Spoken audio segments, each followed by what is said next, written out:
Welcome back, folks. Good morning, good evening, good night, wherever you are, whatever you're doing. I want to say thank you. It may have been some time since you last heard my voice, and I was last here about an hour ago, but I have no sense of time anymore, really. I talked about this before, I think. I'm fairly sure I did, but my time is not wrong. My perception of time is becoming wrong. I can feel it in how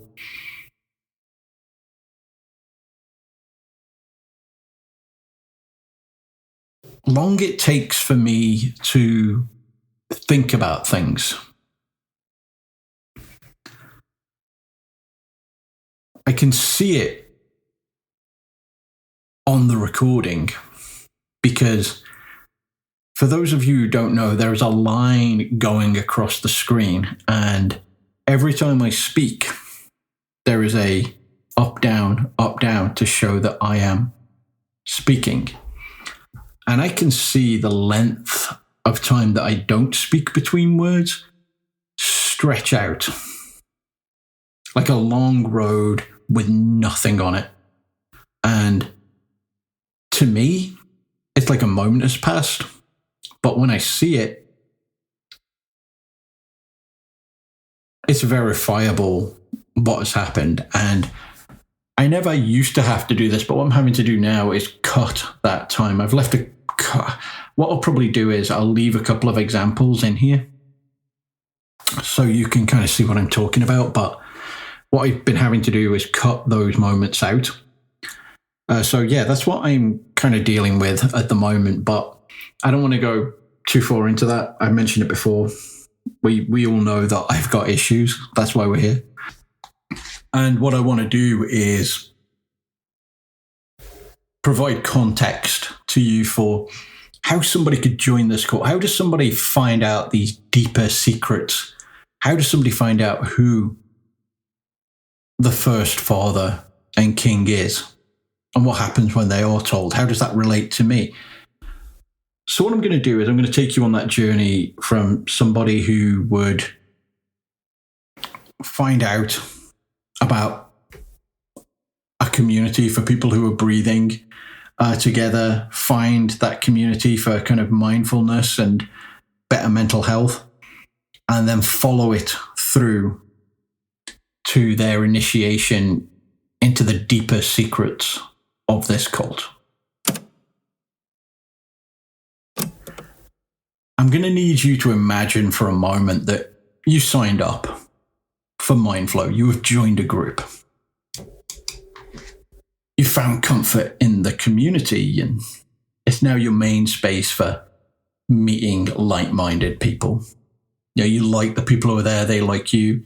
You head to the gatherings, and once you've got past the woo-woo Western values and frat house hazings out in the woods, it can feel like there's some righteousness to the punishments that people receive for being weak. Maybe you start to find yourself connecting with the group on a spiritual level. Because once you've seen somebody suffer and you've said, that's justice, that's right, for no reason, it's quite easy to make that leap to you being superior. And by being superior, you must just understand things better than they do. So you work tirelessly to breathe strong and deep, and most importantly, how you're told to breathe strong and how deep you're told to breathe. And you visualize Yggdrasil so vividly, with all of its branches leading to different outcomes. And the regulators who visit these gatherings, in you, they see someone who's ready to take the next step. They take you aside, they sit you down, and they ask if you're ready to truly commit. And they ask you for $10,000. huge amount of money, but what price wouldn't you pay for this? At this point in time, with the investment you put into it and the time you've put into it, why would you not pay for it? It's only fair. The leaders at the gathering are delighted for you. They hold you up as an example to be followed. All of your friends at the gathering are so pleased. There's like a big meal held. Soon you're sitting with the leaders, you're doling out punishments, and it feels good. You're in control. You get your VIP invite to FlowCon, where you're going to start your first lesson. At this point, you're absolutely primed to take anything at face value because you've invested that time.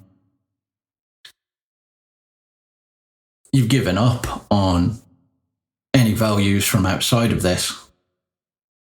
You have to believe that it's right because otherwise what you've been doing is wrong. You've been actually hurting people, so that can't be true. This is right, this is good. And you've invested money. And everybody around you is equally fanatical.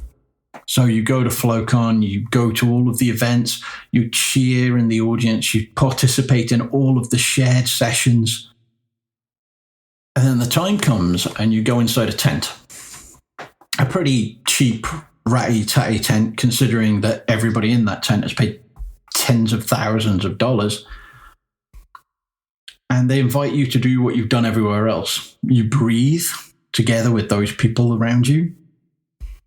And you feel absolutely content, more content than ever before because you should, right?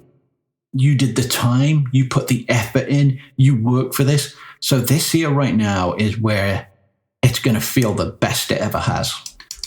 And then when you open your eyes, Sax Gustafson's there, founder of the movement. He's standing at the front of the room. And people begin to cheer, but he quietens them down because he's humble, right? As well as he's smart.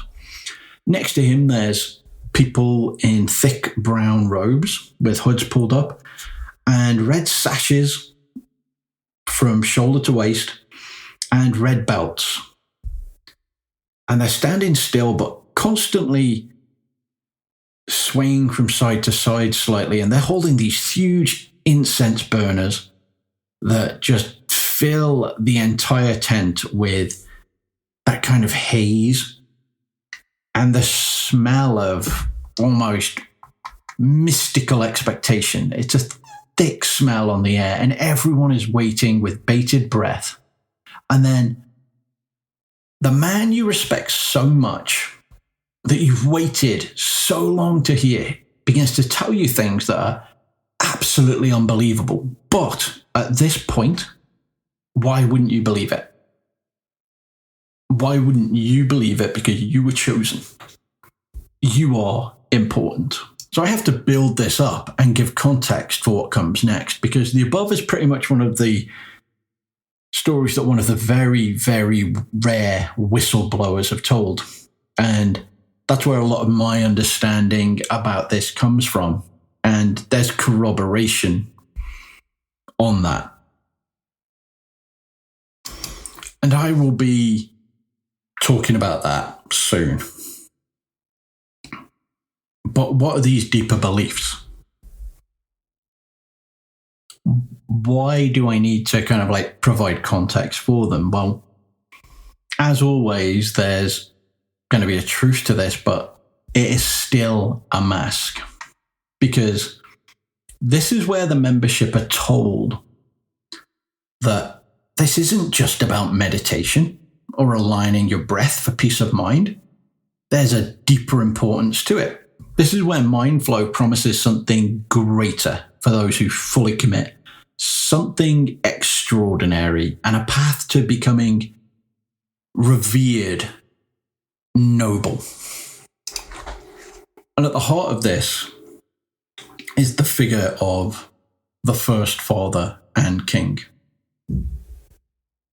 And this is a being who bears the weight of all humanity's emotions, fears, sorrows, and pain. He's not a deity of love or joy or peace.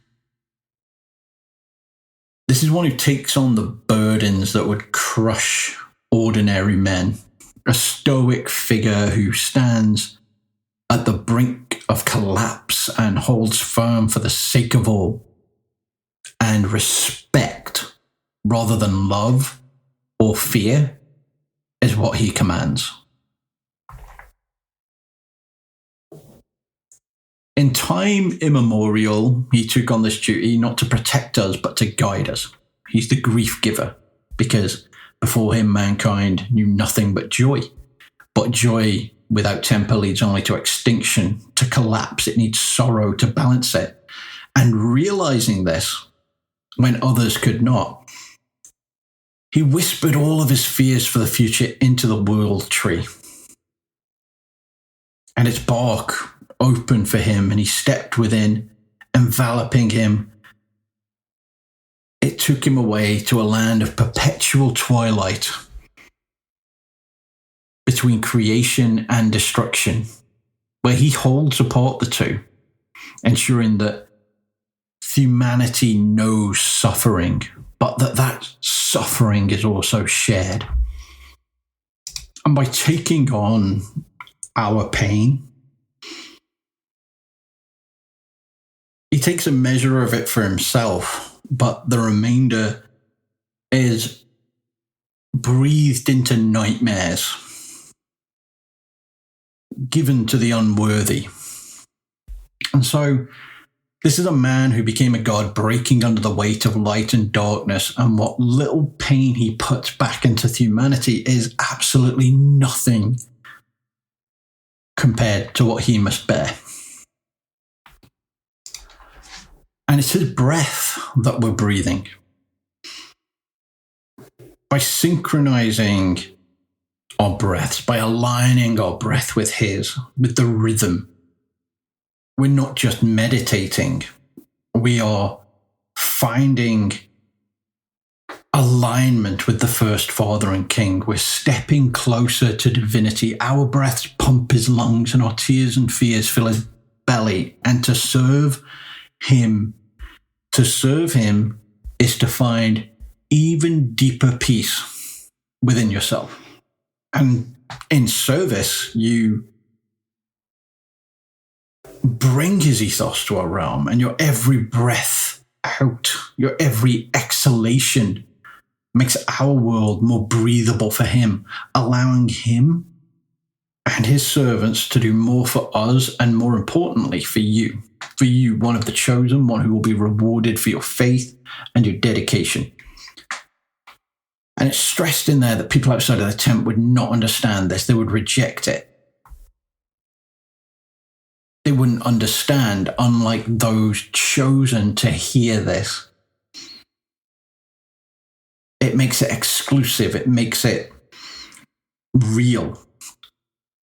And that's when they introduced the concept of the blessed few.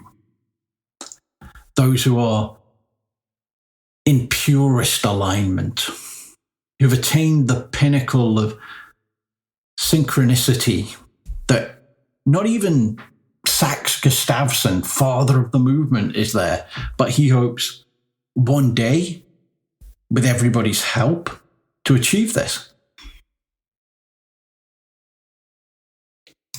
And those blessed few bring to their side apostles, disciples, their Ritter der Dämmerung. And this is where Mindflow's weird mix of smug superiority and Nordic mythology ends up exactly where you'd expect it to, with mangled German and a lofty sense of civilizational importance. So, the Knights of Dusk, as that translates to, are the Blessed's most devoted followers, those who've aligned themselves completely with the First King through dedication to their Blessed, so that they can transcend the limitations of mortality and in turn earn the right to become blessed. And Mindflow portrays the Dämmerung as those who have achieved a form of greatness, a secretive order deep within the organization who are doing incredible things. And so to those chosen by the regulators and willingly paying the price of entry, that becomes the ultimate goal, an honor that few can attain, but one that is worth every sacrifice. To become a knight in service to the greatest servant of this king is to be more than human. It's to be part of something grand. It's everything that those people who are looking into this really wanted from the start. It's offering them not just peace of mind. It's offering them a role that demands respect, discipline, and absolute dedication. It's an opportunity to become something revered. Not about mindfulness, not about meditation, about becoming a champion of the first father and king, a protector of his realm, and a leader among his followers. So they drop all of this on somebody and then declare that it is obviously just allegorical,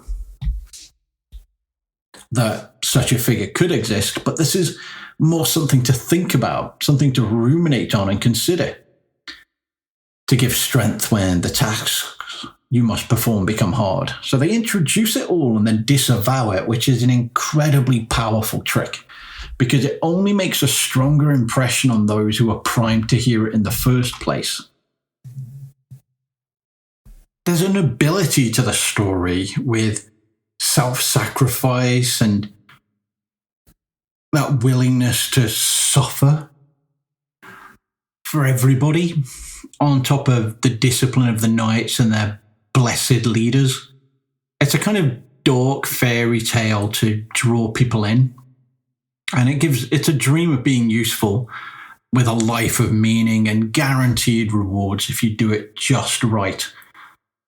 And I mean, really, if you listen to it, it's a kind of false service that betters you and nobody else. Because if you read between the lines, all of this just requires to do what you've been doing, but harder, and do what you've been told. And it supports nothing but the selfish desires you entered into the cult with, and serves nothing more than the cult leadership. And even though it sounds noble, it's really not. There's a weird edge to it. It's not pleasant. It's not something where, if you hear it in a vacuum, you could probably say like, oh, wow, somebody did that for us. When you hear about the king, the grief giver, which dead giveaway. You know, this isn't someone to, if you were kind of getting behind that, then I don't know what to tell you, but I can see how. That's why I really needed to contextualize this for you. How could somebody fall for this? People fall for things like this all the time. They fall for it all the time. And I know that this isn't allegorical. I know that it isn't a parable. I know that it isn't a metaphor. I know that the Damarong are real. They're the stalkers. And far from noble idealists, they're corrupted, broken things, and they're blessed. I'm sure that is what's inside Chris. That's what I saw on Cave Hill and what wants me. It wants me to be its skin. It wants to wear me. I'm fairly sure that that's what it is. And the stalkers, they're the ones who are preparing me for that. So if that's the reality behind them, and I can pretty much draw a line, as I mentioned earlier on, I can draw a line between this to my experiences and say it's very, very likely. If that's real and it's given such a noble facade, what's the truth behind the king? Like all cults, there's layers beyond the layers, and well, I've been peeling this back for you in the same way I came across it to make this easier, framing it how a member would experience it so you can see how they could fall for this. And what comes next? Well, I held it off because some things are like bombs. And if I dropped this earlier, it would have blown away all of this context. And without that, I don't think it can fully be grasped, because I'm not doing this for me anymore. I'm not even doing it for you, really. I'm probably going to die. But I need to share what I found. I need to share it to save the next person who comes in contact with this. I need to save them valuable time. And I'll put together written files much like Chris did. Chris, whose Google Drive really broadened what this is and my understanding of it. Chris, who I saw on Cave Hill, mangled monsters wrestling me to the ground beneath the clouds and stealing my screams. Chris, who 14 years ago in his job as a graphic designer was asked to do some work for a company called Mindflow. And he refused, not just because he was in the middle of terrible grief for the woman he loved, but on principle. And then 2 years later, he started to look into them for the same reason that I did. He recognized the patterns and he recognized a person. And through reaching out to their friends and loved ones, he found an account of one person's descent into the heart of the cult in their own words. Myself and admin, we found this on the Google Drive in a whole heap of documents. And it was only when we were searching, like she started searching for certain keywords, that it pulled it out. So I have to stop here, but when I come back, we're going to go through her story from start to finish. It's a broken, fragmented account, translated from French. But I know enough about this to bridge the gaps there. So please stay safe and join me again soon.